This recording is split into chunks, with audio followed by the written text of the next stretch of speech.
It's time now for a look at the latest in local news. In the news, a Wayne County jury found Eer Watson Jr. not guilty on all counts as they returned with the verdicts Wednesday afternoon after a couple hours of deliberation.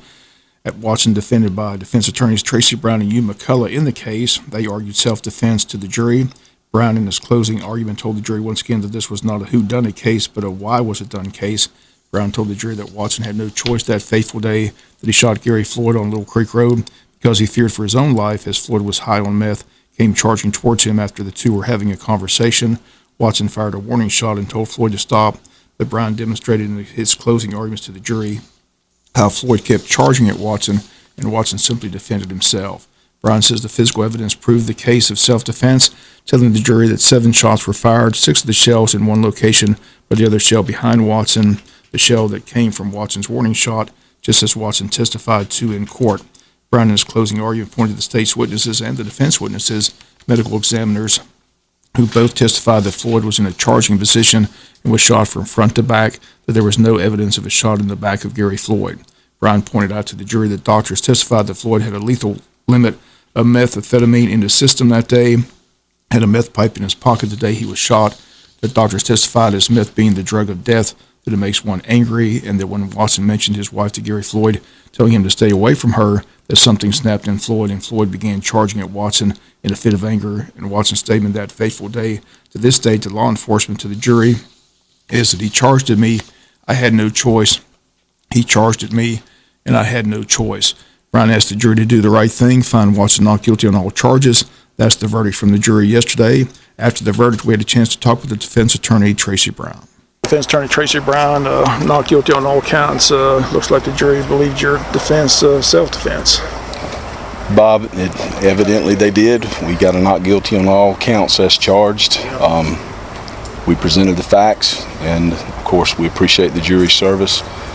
We have the greatest system in the United States here. We have the greatest system. It's not a perfect system, but in our opinion today it worked. Yeah, you mentioned in the closing arguments the physical evidence pretty much solidified your case because the shell casings, the one casing definitely showed that there was a warning shot. As you mentioned, there's Sesame Street, one of these shells is not like the other. All the shells are at one location, but the one shell ricocheted backwards, which shows that he did fire a warning shot. That was you think that was a big part of the case? That was our position all along, as well as the other facts that we presented to court. And again, we're just very thankful that we prevailed with with what we knew is the truth. And the other thing that was key, Dr. Downs basically stated what he observed, that the victim, Gary Floyd, had to be in a charging position to receive the bullet wounds like received. How important do you think his testimony was? Very important. Very, very important. He presented a very good case, and obviously it was compelling.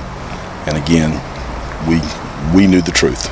So, we hear the drug myth all the time. A lot of people don't understand it, but listening to the doctors, Gary Floyd had a limit in his system. There was a lethal limit of meth in his system, and they said that it makes people do crazy things, makes people angry. So, how much do you think the meth in his system played a part in the jury's decision? We presented those facts, and obviously it played a good bit because, as the doctors testified, it is the drug of violence, and I just hate that we had to come to this point because of all this. And how does it feel to get the verdict that you got? Like I said, innocent. I mean, not guilty on all counts. You have to be feeling pretty good about that. We're blessed, Bob. We're blessed. Okay. Well, we appreciate it very much. Thank you. And of course, we had co-counsel Hugh McCullough from across the river, and we're blessed. Thank you, Bob. And once again, those comments of defense attorney Tracy Brown. Once again, the verdict's not guilty on all counts. Watson's a free man after several years since the shooting took place back on July 30th, 2018. Watson walked out of court with his wife and family, and again has been found not guilty on all charges. In other news, Chief Perry Morgan announces that on October 26th at approximately 10:14 a.m., the Uniform Patrol Division responded to James E. Bacon Elementary in reference to a student being in possession of a weapon on campus. Upon the arrival of officers, the administration had already retrieved the book bag that was located in the hallway with the weapon inside it without incident. It was then turned over to the officers. School administration, central office administration, and the responding officers determined that this was an isolated incident that had been reported by another student. Department of Family and Children Services and Department of Juvenile Justice was contacted. After the initial investigation was completed, the juvenile was detained and placed into the custody of the Department of Juvenile Justice. The Department of Juvenile Justice will assume authority of the case, and the school administration will follow the Board of Education procedures concerning discipline.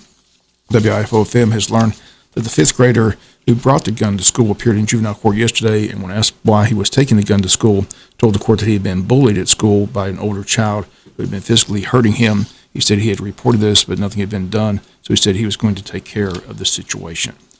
We'll be back with more news after this word from our sponsor, other commercial messages, so please stay tuned.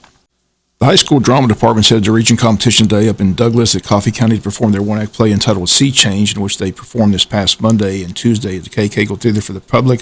WIFO-FM had a chance this past Tuesday evening to check out the play. Afterwards, talked with drama teacher Jason Martin about the play and today's competition. Jason Martin, after the play, you got to be proud of your students. It's a very interesting play. Yeah, I'm very proud of them. It's a lot of work. This type of play is different from what we've normally done. It's much more artistic, much more symbolic. Requires the students to really work on being synchronized with their movements, their vocals, getting everything done together. They've worked very hard for the past 6 weeks on that, and I'm extremely proud of what they've done. As you mentioned, the reason you're doing something different, you want to try to impress the judges at region competition. You're going to be there Thursday. You think they'll make an impact on the judges? Well, I certainly hope so. There are two types of plays that typically do well in these competitions, and that's musicals and artistic plays. And we are going up against a couple of other musicals, but we are the only one that's doing this type of bare stage, symbolic, artistic type of play. So I think it'll give us a chance to really stand out, shine, show what we're capable of, and hopefully the judges will recognize that. It's a very enjoyable play. Like I said, something different, but a lot of talent on that stage. Congrats to you and your students, and best of luck Thursday. Appreciate that. Thank you very much. And again, those comments of drama teacher Jason Martin. The two main cast members are Shelby Phillips and Kiana Cease, but the ensemble cast is great as well. Wishing them the best of luck today in today's region competition. Hopefully bringing back a region title and some individual awards. Again, a very entertaining play entitled Sea Change. Just 2 days remain of early voting in the city of Jesup and Scriven as registered voters are headed to the early voting and then head to the polls next Tuesday to cast their votes for candidates for mayor and council members. Again, Election Day, Tuesday, November 2nd. On Wednesday, 73 more Jesup residents voted, bringing the total to 838. Hopefully to get 1,000 by the end of Friday. In Jesup, there are close to 5,000 registered voters, so unless it picks up this week and Tuesday, Jesup could see less than 50% of the registered voters deciding the mayor's race and these council seats. Again, the mayor's race is between Ralph Hickox and Tyrone Johnson. Ralph Hickox joins us this morning on the world-famous Butch and Bob Show. Two contested races in Scriven, but interest from Scriven residents in the early voting process has been nearly non-existent. Less than 25 votes have been cast in the early voting period in the two contested city council seats in Scriven. Around 475 registered voters in the city of Scriven. Once again, early voting ends this Friday, today and Friday from 8 a.m. to 5 p.m. Then the polls will be open on Tuesday, November 7th from 7 a.m. to 7 p.m. And a reminder, once again, come up on the day's world-famous Butch and Bob Show, candidate for Mayor Ralph Hickox. We'll be back with some final news notes after this word from our sponsor, other commercial messages, so please stay tuned. Final notes in the news. Scarecrows Among Us contest about to wind down. Scarecrows have been judged. Prizes will be awarded out next week, and the winners will be announced on the world-famous Butch and Bob Show on Monday. Once again, the Scarecrows have decorated the downtown city of Jesup, have added life to the city as many people have taken the time to go by, take pictures, and enjoy the Scarecrows. Once again, the winners to be announced this coming Monday on the world-famous Butch and Bob Show. The county agenda is out for November the 1st. On the agenda, under public meetings, beer and wine license for Gardai Tire and Grocery. Under new business, consider approved beer and wine license for Gardai Tire and Grocery. Consider approved resolution authorizing the filing of an application for transit with Georgia DOT. Consider approved authorization to put fence around tower at JC Landing. Items with the administrator, items with commissioners, all that's set for November the 1st.